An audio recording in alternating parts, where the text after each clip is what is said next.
Well, good morning and happy October. So I can't actually remember where I ended off on my last video, but we've been pretty busy since then. I was up. We had an auction sale up north at a weaver's yard there, so I got this swath roller and I bought this trailer.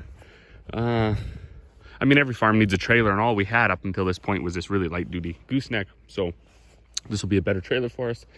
Also, my brother is in need of another trailer come this winter, so should work out good. Swath roller, I mean, it was 110 bucks for the swath roller, so I can't really pass that up. We've never rolled the swaths behind that 35-foot swather. This year we noticed some extra wind damage that we weren't really excited about, so for 110 bucks, can't go wrong. We do got to build some brackets. That'll be a winter project. Up at the animals, we were setting up some corrals, some pens, I guess. So butchering season is right around the corner. Basically within the next month, we're going to be sending some pigs and some steers off to the butcher. So we got to get a spot so we can put them in there the night before, so the butcher doesn't have to ride around the 14 acres to find them. I was out spraying for the neighbors. That's kind of done. I got a little bit maybe to do by the end of the week. We still got our sunflowers. Those aren't done. Then I was out disking. Broke one of these stupid, I guess they call them, I don't know what they call them. I forgot already. Like these shanks, cushion springs. So not this one. They're supposed to be like that. The one up in the front there is broken right here. So that was a disaster trying to find that for this. Like this disc is not very old. And already, like, the company we bought it from, the dealer, Douglas Lake, they already, I guess, don't even sell them, which really irritates me, because when they get all excited about putting their stickers on there, right? Sold and serviced by Douglas Lake. And within 5 years of owning it, you already can't get service from them. Unbelievable. That's a really big problem plaguing agriculture. And I would say arguably going to be one of the biggest problems that plague agriculture going forward. It's not the cost of land, although that's devastating. It's not the cost of machinery, although that's devastating. It's not the cost and availability of seed, fertilizer, and chemical, although those are also devastating. The biggest thing that's going to be affecting young farmers going forward is to try to acquire and maintain and keep this new late model technology running, these late model machines, because when they fail, especially up here in northern Alberta, we're up against a hard line, right? Be it seeding, we don't seed much into June. Be it harvest, we can't harvest past the snow that stays. So we have a very finite amount of time. And if we only got, say, 2 weeks to put the crop in and the tractor's down for a week waiting on components, there you go, the crop doesn't go in. If we only got 2 weeks to take the crop off or 3 weeks to take the crop off, and the combine sits for a week and a half waiting on components, there you go, the crop doesn't come off. So very frustrating, very concerning going forward. But first thing I got to do here right now, grab my backhoe, get a little bit of gravel, run up. I started separating the rest of our pea and canola mix. I mean, we had such a beautiful fall, such beautiful weather, that you can't pass that up. Normally we do that over the winter. And that's only because normally, in a normal year, right now, it's so miserable, it's cold, it's rainy, it's wet. It's minus 5, 6 in the morning, and you don't feel like doing that because you just finished harvest. We've basically finished harvest a week and a half ago, and I mean, it's still going to be a beautiful day. It's chilly right now, but it's going to be a beautiful day. So let's get at that. Get a bucket full of gravel and go up and level my bin, start my cleaner, and see where the day takes us. And so once again, it was pretty simple setup, really. Once we got the bins full, I did this bin yesterday, most of it. I'm not going to climb in there and shovel, just because why would you? I'm going to swing the grain back around here, and I'll grain back onto my tandem what's left in this bin. But we moved over to this bin. This bin's full, so we just got an electric auger. We preferred to use our scoop a second because it ran a little bit slower, but I'll just shove a board or something down in there so it can't get right full of grain. The peas and canola go up. That rotary drum spins, the canola falls down through into this wagon, and the peas shoot out the end into the truck. We got this 8-inch auger to fill that White International with the canola. Then peas, we're using that swing away over there. I got to move that little 8-inch red auger over here once I get my hopper bin leveled up, and then that's where we'll put the rest of the canola. So after we're done with that, we'll have an extra bin or two.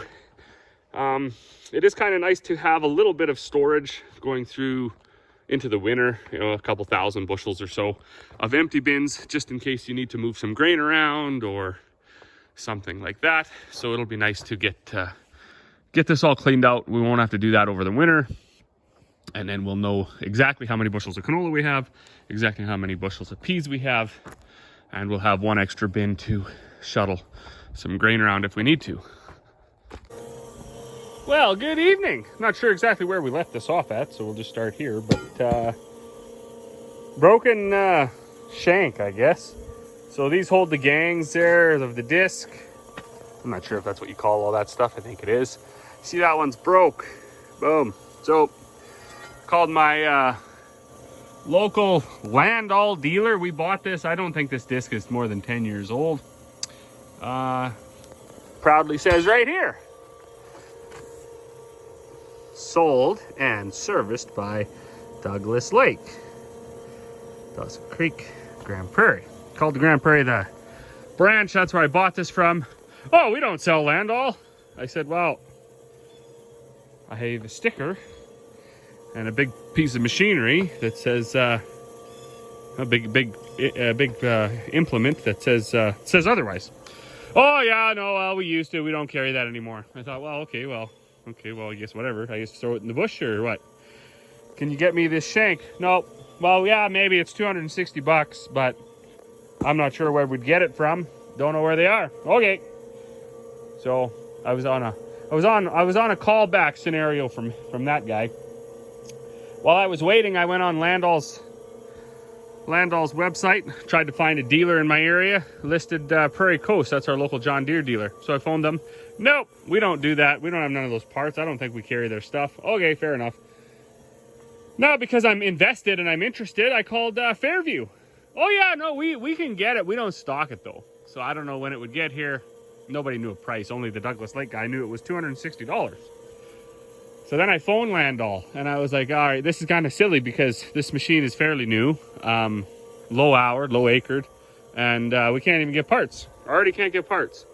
Oh, I said, I'm sorry, nobody's servicing you. I don't understand the problem here. We got lots of guys with open accounts. Why does nobody want to have any parts? I said, well, I guess that's something you're going to have to look into, I suppose, if you want to sell anything up here.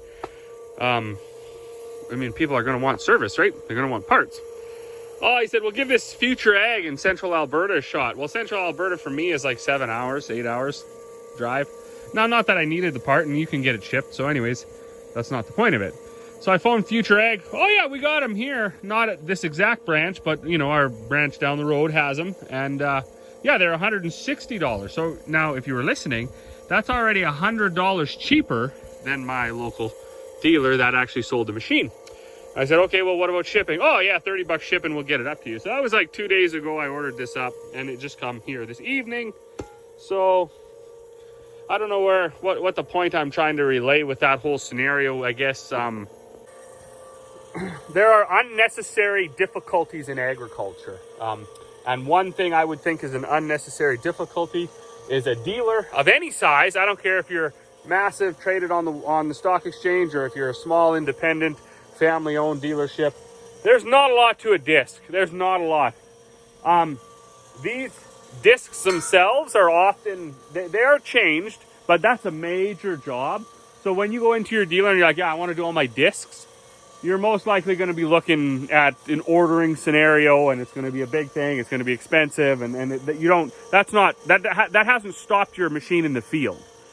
Okay, things that can stop your machine in the field. Well, you could have one of these shanks break. You could have one of these bearings go out.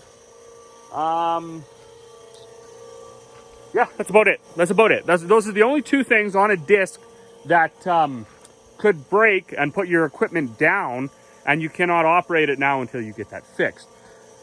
So if you want to sell one of these machines, I think we paid about $80,000 for this new. I expect now they're $100,000 to $120,000 new. I don't know. I shouldn't say I never priced one out, but everything else has went up, so why not these? I would think you could probably, stock at $160 a piece retail I don't know what they get them wholesale. Probably stock, you know, 5 or 6 of those. It is weird on this disc. The gangs on the front right and the back left are the same, and the front left and the back right or whatever are the same. Our old Sunflower disc, they all had exactly the same shank. These ones are actually, I don't know if you can see this, but they're actually like they're twisted a bit. So you'd have to have, you know, probably 10 of each. So what's that, $2,000 worth of inventory? Because they probably get these things $100 wholesale. Then you'd need to have a few bearings. They're probably 150, 60, maybe $200 now. Retail, I don't know what they'd be wholesale. Should have maybe 10 of those because they do fail. And then, yeah, I mean, maybe a pin, but like a pin, you can get that at a machine shop. Anytime you break your frame, you can get a welder out. They can buy a piece of square tubing, they can fix that for you. Anytime you get a flat tire, break a tire, or whatever, you call your tire man. You don't even call your dealer. So this ridiculous that Landau and these dealers could put farmers in the situation where they want to get their equipment out, the dealers want to sell it, and then nobody actually wants to stock the parts or service it. Absolutely brutal. If you're gonna watch this video and be like, "Oh, quit bitching, man," you know, this, I know, no, I'm not the only one. This is you're starting to see this happen, and it's running rampant through the industry. A lot of the farmers in the States, certainly the more noisy ones, they have been putting up a huge fight with John Deere, with the right to repair, right to diagnose, all of this stuff. And this is parallel to that argument. You know, not only should we have the right to fix it, if they want to be able to put their equipment out in the field and they want to have it up in your area and they want to have it represented, somebody should be stocking the parts and somebody should be servicing this equipment, because you're up against that hardline weather. And when you start to run out of the service and nobody wants to stock the parts and nobody wants to service the equipment, it's the difference between shopping across the color spectrum from getting green or red or yellow or blue equipment. It's who's going to have that parts and who's going to service it. But that's enough of that rant. Let me climb under here, get this thing changed out. I don't know how hard it's going to be. Hopefully not too hard. I don't want to work very hard.